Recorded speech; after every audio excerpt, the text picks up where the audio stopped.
channel Ngulik Horor.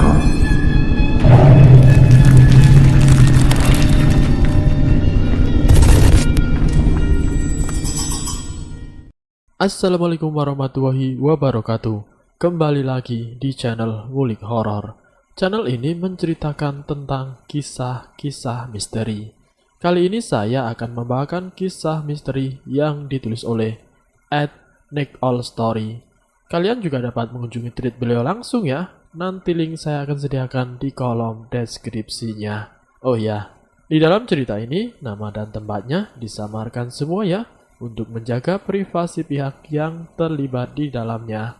Yuk, daripada kita lama-lama, langsung saja kita simak ceritanya. Bismillahirrahmanirrahim. Kali ini saya akan membawakan kisah misteri yang berjudul Tempuran dan Kuntilanak Merah. Ini adalah cerita tentang ritual mandi malam yang gagal karena bertemu sosok kuntilanak merah. Kejadian ini terjadi sekitar di tahun 2006 pada malam Selasa Kliwon di bulan Sura.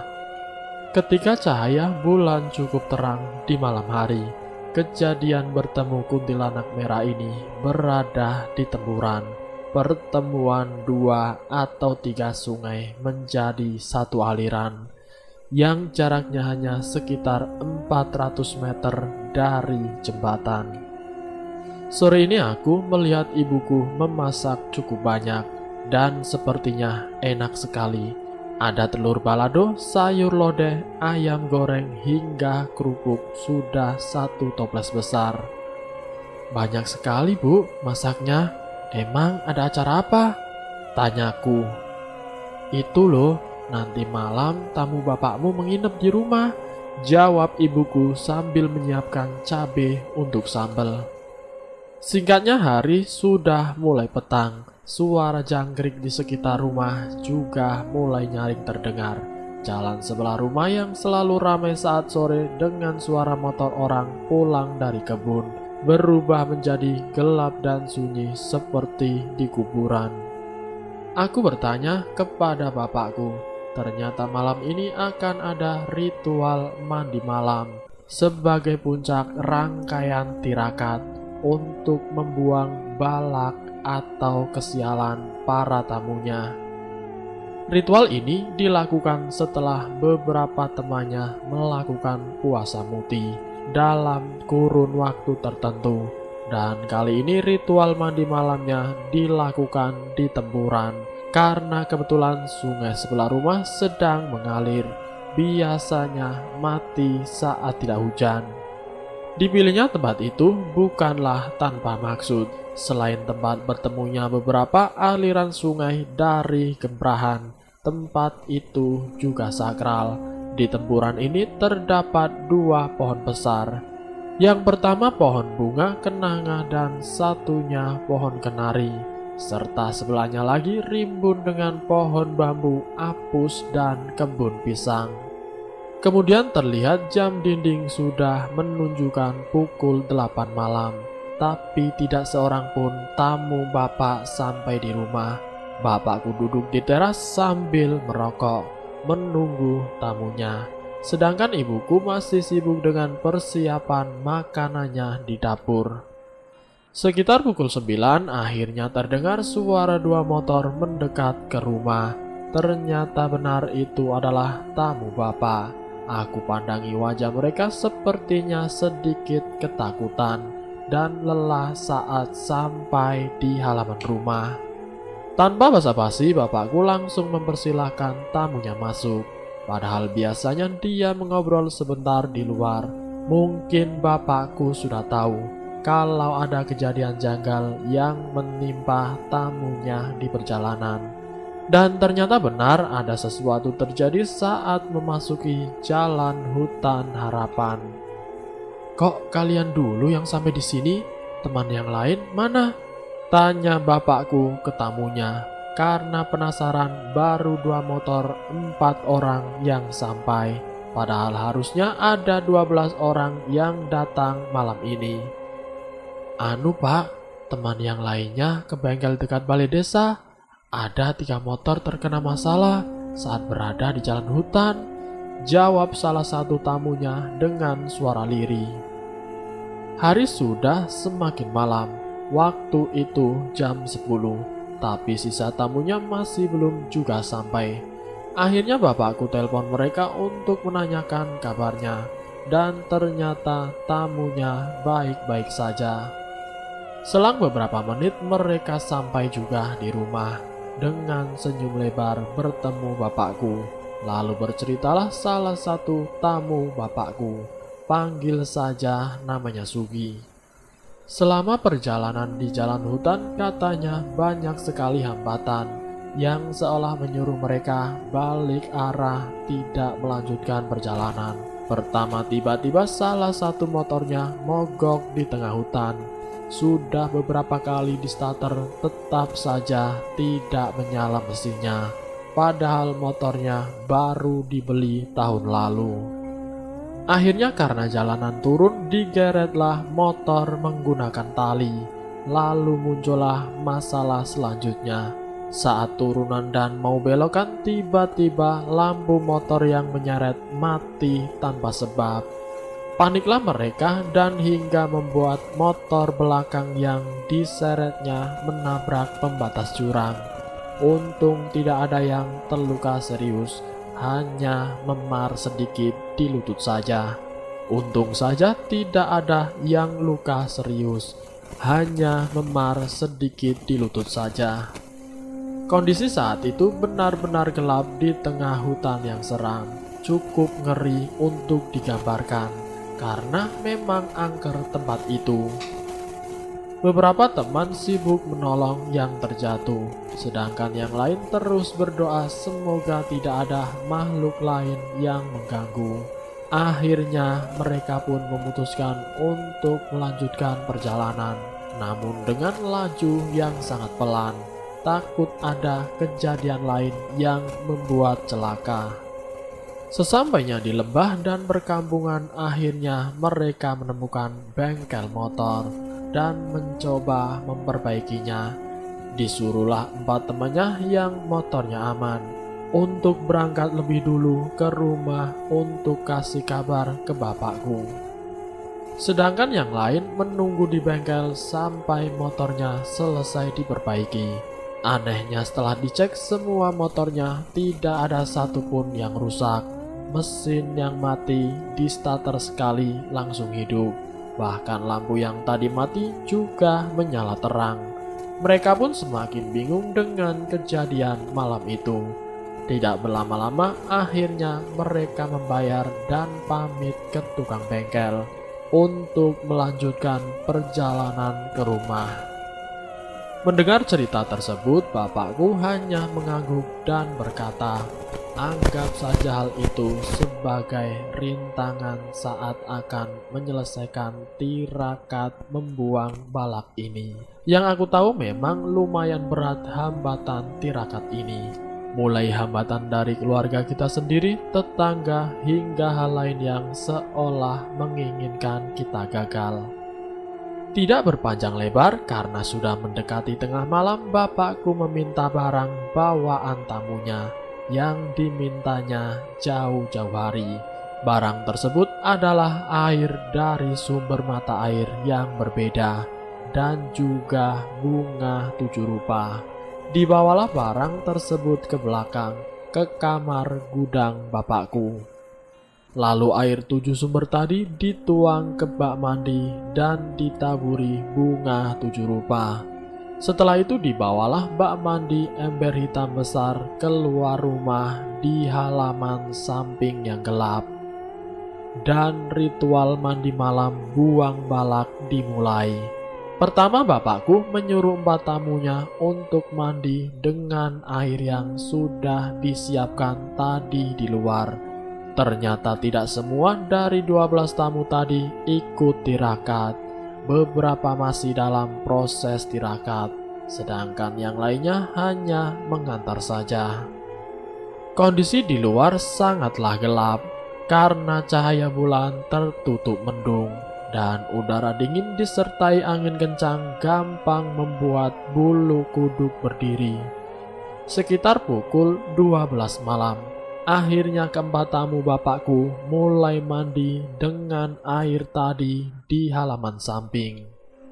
Setelah itu mereka diminta untuk bermeditasi hingga azan subuh di tempuran yang sudah bapakku tunjukkan tempatnya dari hari Minggu. Kali ini mereka berempat harus melakukan sendiri tanpa bantuan bapakku, dan berjalanlah mereka menuju gelapnya malam, menyusuri sungai samping rumah hingga sampai di tempuran. Bayangkan saja mereka berjalan tanpa alas kaki dan juga senter, melewati pinggir sungai yang gelap, menuju sebuah tempat yang sangat wingit. Setelah berjalan beberapa saat, akhirnya mereka sampai juga di tempuran. Tepat di bawah pohon besar bunga kenanga, mereka akan melakukan meditasi. Dibakarlah dupa yang diberikan bapakku, dan mereka berempat mulai memejamkan mata. Saat ini mereka berada di tengah hutan dan menghadap sungai di pertengahan malam Selasa Kliwon. Pak Sugi bercerita saat pertama mereka memejamkan mata, suasana seketika hening. Yang terdengar hanya suara aliran air sungai, jangkrik, dan pohon bambu yang tertiup angin. Bapakku berkata, apapun godaan, baik suara maupun yang lainnya, mereka harus terus fokus dengan meditasinya dan tidak boleh membuka mata. Karena apabila mereka membuka mata, dikhawatirkan membuyarkan meditasi dan menggagalkan ritual malam itu. Benar saja, selang beberapa saat setelah memejamkan mata, Pak Sugi mulai mendengar suara tiupan sangat dekat dengan telinganya. Pak Sugi mencoba menghiraukannya dan tetap fokus pada meditasinya. Hingga akhirnya tiupan itu perlahan menghilang di keheningan malam. Namun itu tadi baru permulaan, seperti penyambutan mereka makhluk tak kasat mata kepada tamunya itu. Tidak lama setelah tiupan itu pun gangguan yang lain semakin gencar. Pak Sugi mulai mendengar rintihan orang menangis seperti meminta tolong, lalu suara gelak tawa anak hingga suara orang yang sedang seru mandi di sungai. Namun dia sadar, tidak mungkin tengah malam di hutan gelap ada orang beraktivitas ramai di sini. Suara-suara itu semakin nyata, seperti aktivitas siang hari di perkampungan yang ramai penduduk. Karena sudah tak tahan, akhirnya Pak Sugi membuka mata, dan yang dia lihat hanyalah gelapnya hutan dengan suara binatang hutan dan gemercik air sungai. Sadar dia telah membuka mata, akhirnya dia mencoba kembali menenangkan diri dan mulai menutup mata untuk melanjutkan meditasi. Dan disinilah awal gangguan yang semakin seram mulai dipertontonkan oleh penunggu dan penguasa kawasan itu. Terdengar suara erangan macan persis di depan mukanya. Bersamaan dengan itu, angin berhembus kencang dari arah yang sama. Seketika bulu kuduknya berdiri, namun dia tetap berusaha menguasai ketakutannya. Lalu terdengarlah suara ketawa. Terdengar familiar seperti suara kuntilanak di film-film. Rasa takut pun mulai menguasai Pak Sugi. Dan kali ini adalah puncak dari gangguan ritual malam ini. Piak, piak, piak, piak. Terdengar jelas seperti suara piyik ayam di dekat dia. Meski hanya terdengar seperti suara piyik ayam, tapi energi panas yang dirasakan cukup kuat. Bulu kuduknya pun seketika berdiri. Dan akhirnya dia membuka mata untuk kedua kalinya, dan dia melihat samping kanan kiri. 3 temannya sudah tidak ada. Ketakutan Pak Sugih semakin memuncak ketika tiba-tiba muncullah sosok wanita merah berambut panjang dengan muka yang sangat seram, lidahnya panjang dan juga bertaring. Dengan tatapan tajam dia memandang Pak Sugih seolah dia marah kepada Pak Sugih karena merasa terganggu akan keberadaannya. Suasana malam pun semakin mencekam dan Pak Sugih hanya bisa terdiam, seolah tubuhnya terbatu bersila saat menatap sosok tersebut.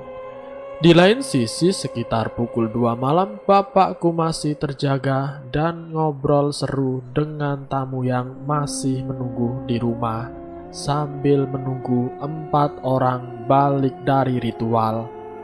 Namun entah apa yang terjadi, dia mulai gusar memikirkan tamu dia yang sedang ritual di tempuran. Seperti ada hal yang tidak beres dan bapakku ikut merasakannya. Semakin lama dia menunggu, semakin gusar pikirannya, hingga dia memutuskan untuk menyusul ke tempuran. Dia meminta tamu yang lain untuk tetap di rumah, dan mulai berjalan sendiri menyusul keempat tamunya. Berbekal senter kecil, bapakku mulai melewati jalan samping sungai. Dia berjalan cepat seolah terjadi hal buruk dengan tamunya.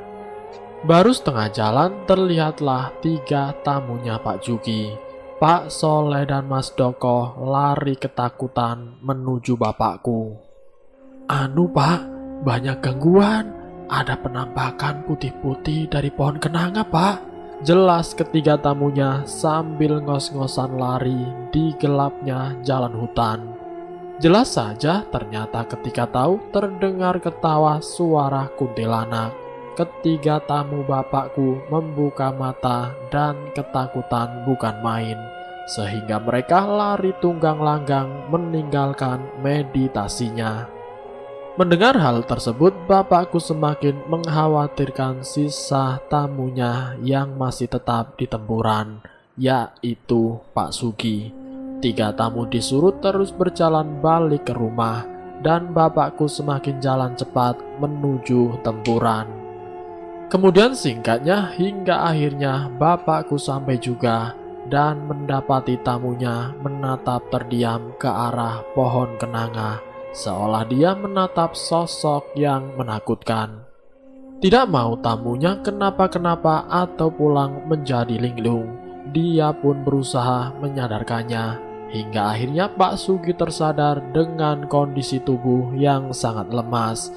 Pak Sugih sendiri ketika tadi menatap sosok merah itu hanya terpaku seolah semua energi dia diserap oleh makhluk itu. "Kenapa kamu kemari?" Dengan nada serak dan keras sosok itu bertanya kepada Pak Sugih. "Ini daerahku, berani-beraninya kamu beraktivitas di sini," lanjut sosok itu. Seolah sosok itu menegaskan daerah kekuasaannya. Pak Sugih pun hanya bisa terdiam, bahkan tidak mampu membuka mulutnya untuk menjawab. Hingga akhirnya dia merasa ada yang menepuk punggungnya dari belakang, dan ternyata itu adalah bapakku. Dan sosok merah itu pun menghilang. Lalu sekujur badan Pak Sugih terasa lemah, seperti semua energinya terkuras habis oleh sosok merah tadi. Melihat tamunya yang sudah lemas, bapakku memutuskan untuk membawanya pulang ke rumah. Tidak mungkin melanjutkan ritual dengan kondisi seperti ini. Yang ada nanti malah jiwa tamunya dibawa ke alam lain. Dengan berjalan perlahan, bapakku membopong Pak Sugih pulang menyusuri jalan sungai yang gelap tadi. Sesekali dia mengajak bicara agar pikirannya tidak kosong. Dan akhirnya semua ritual malam itu gagal karena adanya gangguan dari penunggu tempuran. Bapakku berkata, "Tidak apa-apa, nanti bisa diulang di hari yang sama, malam Selasa Kliwon bulan berikutnya." Mungkin malam itu memang lagi tinggi-tingginya energinya penunggu tempuran, sehingga berani menampakkan diri. Karena sangat jarang sekali orang ditemui oleh sosok kuntilanak merah itu.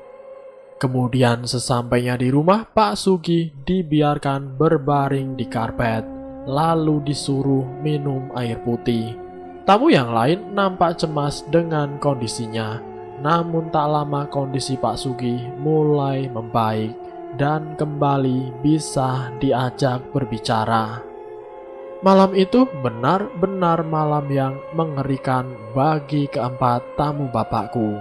Hingga akhirnya di ritual-ritual selanjutnya ketika mandi malam, mendutanya dilakukan di kamar gudang rumah. Dan selesai. Itulah kisah misteri yang berjudul Tempuran dan Kuntilanak Merah. Semoga kisah kali ini bisa menambah pengalaman buat kita. Dan semoga kita dijauhkan dari hal-hal seperti itu. Semoga kita selalu dalam lindungan Allah SWT. Ambil sisi positifnya dan buang jauh-jauh sisi negatifnya. Terima kasih sudah mampir di channel kami. Jika kalian tertarik dengan video kami, silakan tekan tombol like, share, dan komen. Tekan subscribe untuk mengikuti video kami selanjutnya. Wassalamualaikum warahmatullahi wabarakatuh.